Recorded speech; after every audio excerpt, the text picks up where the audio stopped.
Bonjour et bienvenue sur TechNapa, la Tech à Papa.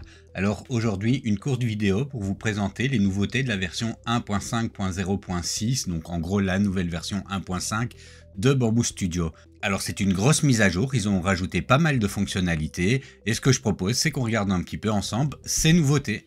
Alors une des premières nouveautés est l'amélioration de l'outil texte. Donc si je prends un objet et que je viens ici sur l'outil texte, on a deux nouvelles fonctionnalités. Alors déjà avant, le texte ne pouvait se placer que sur une surface plane. Maintenant, on peut le placer un petit peu où on veut. Si je viens taper ici TechNapa, et ben vous voyez, maintenant, il peut se positionner sur une surface qui est cylindrique. Une autre fonction ici, vous ne le voyez pas beaucoup, mais je n'ai pas encore cliqué. Donc j'ai une espèce d'aperçu du texte avant de devoir cliquer. C'était un petit peu ennuyant avant de devoir, de cliquer pour voir le texte, dire ah non j'aime pas où il est placé, faire CTRL Z et puis recommencer, retaper le texte. Donc maintenant, voilà, ça s'est amélioré. Alors une autre amélioration de cet outil texte, c'est une zone de recherche pour les polices. Si je veux par exemple prendre la police Paris-Hauteur, voilà, et ben je peux la retrouver plus facilement. Alors une seconde amélioration, c'est l'ajout de l'affichage des statistiques du projet en prévisualisation, une fois qu'on a fait tout le slicing. Donc imaginons que j'ai plusieurs plateaux. Voilà, sur chaque plateau, un objet. Hop. Je viens organiser tout, voilà. Et que je tranche tous les plateaux. Et bien désormais, avant, vous voyez, c'était pièce par pièce et on avait les statistiques pièce par pièce. Et bien maintenant, si on clique ici, alors il génère, il fait son tranchage de tous les plateaux et on a ici des statistiques globales pour tous les plateaux. Donc si on imprime tous les objets, et ben on aura pour 1447 grammes d'impression et ça durera 20 heures au total. Voilà. Une autre amélioration qui est assez sympathique. Alors quelque chose que je ne sais pas vous montrer ici, mais c'est qu'ils ont rajouté la vue en direct de la P1P sous Linux. Pour ceux qui sont sous Linux, c'est toujours intéressant. Un autre ajout, c'est la prise en charge de différentes séquences d'impression par couche ou par objet. Ça, si on veut faire une impression séquentielle, quand on imprime en plusieurs couleurs, on peut par exemple lui demander, et c'est ce qui prend le plus de temps et qui coûte en filaments de purge, en déchets, tout ça, c'est qu'il imprime les couches une par une. Alors ça c'est bien quand c'est un seul objet. Quand vous avez plusieurs objets, que vous voulez imprimer un objet en bleu, un objet en jaune, et ben c'est un petit peu bête qu'il fasse ça. Il peut imprimer tout l'objet en bleu et après tout l'objet en jaune. Il ira plus vite. C'est ce qu'on appelle la séquence d'impression par objet. Avant la mise à jour, quand j'imprimais par objet, ça se faisait ici, séquence d'impression par couche.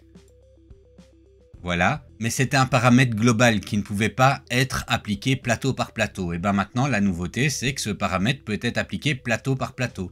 Pour que vous compreniez mieux, alors un petit exemple. On va dire que je vais réduire ici ce petit objet et que je vais le cloner fois 24. Je veux en imprimer 24 copies.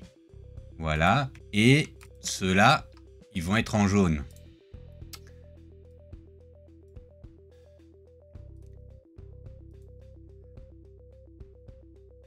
Et je vais rajouter un plateau. Et voilà.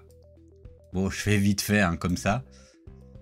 Donc vous voyez ici, la Prime Tower montre bien qu'on n'est pas dans une séquence d'impression par objet. Mais imaginons maintenant qu'on ait envie, en fait, que sur ce plateau, que tous ces plateaux-là, ok, soient imprimés comme ça, mais que ce plateau-là soit imprimé par objet. Et bien maintenant, on peut le faire. Vous voyez, en cliquant ici sur cette petite molette. Et on choisit ici soit la même chose que la séquence globale, soit on va dire que celui-ci, sur ce plateau, je veux faire par objet. Alors bon, ici j'ai un problème parce que les choses se touchent de trop, mais vous voyez un petit peu le principe.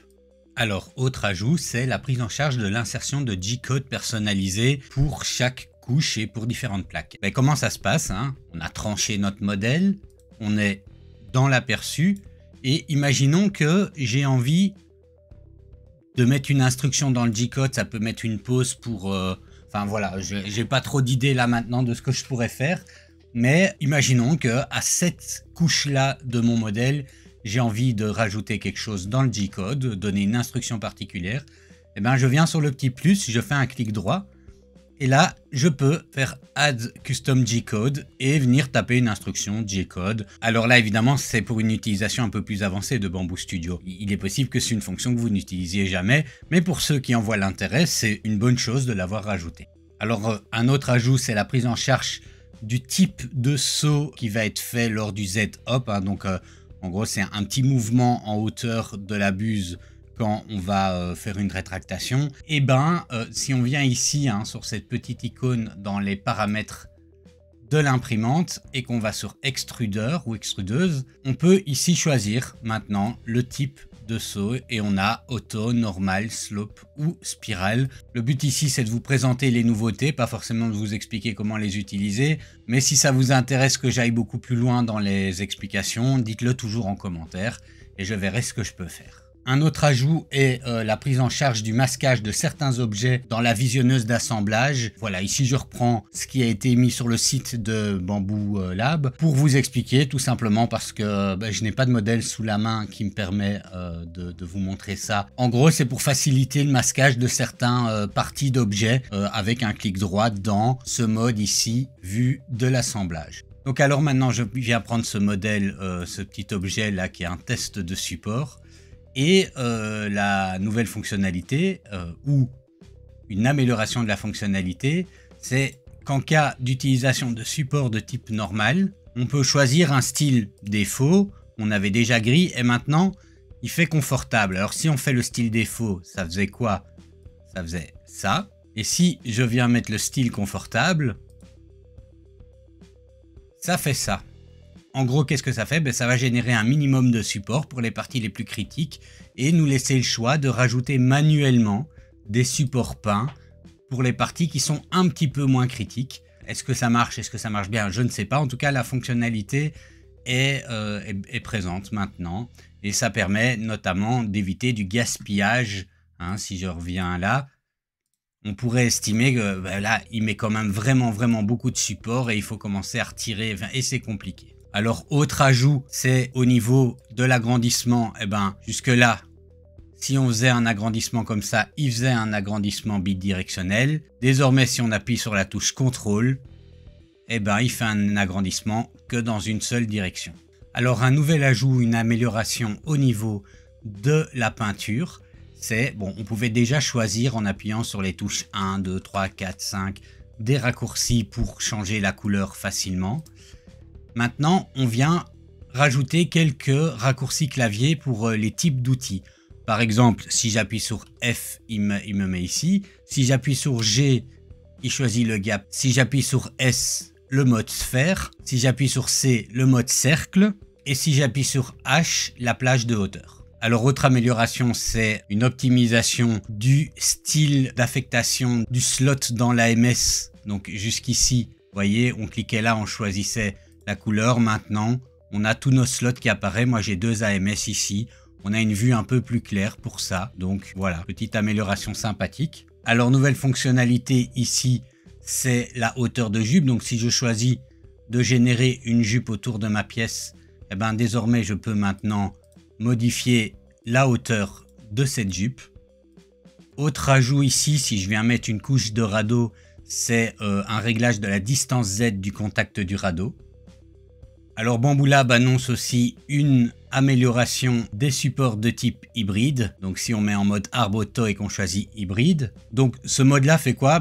Il va générer des supports de type normaux pour les parties les plus rectilignes et des supports de type âpre pour les parties les plus organiques. Jusque là, le mode hybride ne mélangeait pas les deux types de supports. Maintenant, si Bamboo Studio estime que nécessaire, il va pouvoir fusionner les types de supports et faire traverser un support normal par une branche d'arbre par exemple pour venir supporter de l'autre côté. Donc voilà, c'est une petite amélioration à voir à l'usage, mais en tout cas maintenant c'est rajouté. Alors ils ont rajouté également le japonais comme langue d'interface. Bon, je ne vais pas vous le montrer ici.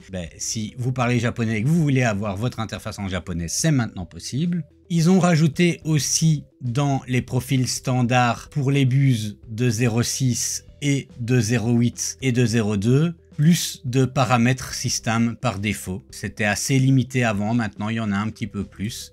Si je mets ma buse en 0.2, j'en ai également un petit peu plus ici. Ensuite, ils ont emprunté à Softfever 2 fonctions. La première ici, c'est l'ordre d'impression des périmètres, où on a rajouté le inner, outer, inner, infill par rapport à ce qui était déjà existant. Et ensuite, ils ont repris à Softfever également le support de la Anycubic for Max Pro. Alors, pourquoi juste cette imprimante-là? Je ne sais pas. Ils remercient en tout cas Softfever pour cet ajout, mais voilà. Hein. Espérons qu'il s'ouvre encore un petit peu comme Softfever, un petit peu plus d'imprimantes. Et enfin, autre ajout notable, c'est dans la fenêtre d'aperçu, le rajout du temps de couche. Voilà, on avait ça dans Softfever également, ben on a ça maintenant ici également dans Bamboo Studio. Ça permet de voir que on imprime beaucoup plus lentement les couches inférieures et supérieures que les couches centrales. Voilà, c'est fini pour le tour des rajouts ou fonctionnalités importantes. À ce que j'ai cité, il y a une série de correctifs de bugs ou de tout petites améliorations, notamment en matière de sécurité. Et vous pouvez aller voir le patch note complet, je mettrai le lien en description si ça vous intéresse. En attendant, je vous remercie d'avoir regardé cette vidéo. N'hésitez pas à partager, liker, commenter, vous abonner et je vous dis à la prochaine.